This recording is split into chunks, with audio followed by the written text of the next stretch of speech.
Big changes are coming to your 2025 tax return, thanks to the One Big Beautiful Bill.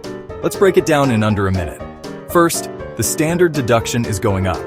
In 2025, singles can claim $15,750, married couples $31,500, and heads of household $23,625. Seniors 65 and older get an extra $6,000. Next, 4 brand new deductions, available through 2028, up to $25,000 for tips, up to $12,500 for overtime pay, up to $10,000 for auto loan interest on U.S.-built cars, and that senior bonus deduction.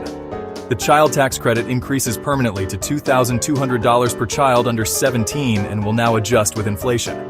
And the SALT deduction cap, state and local taxes, jumps from $10,000 to $40,000, but only for a few years before phasing out.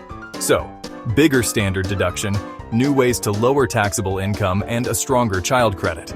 But remember, some of these perks expire after 2028. Talk to your tax advisor to plan ahead. If you like this video, please don't forget to subscribe and share.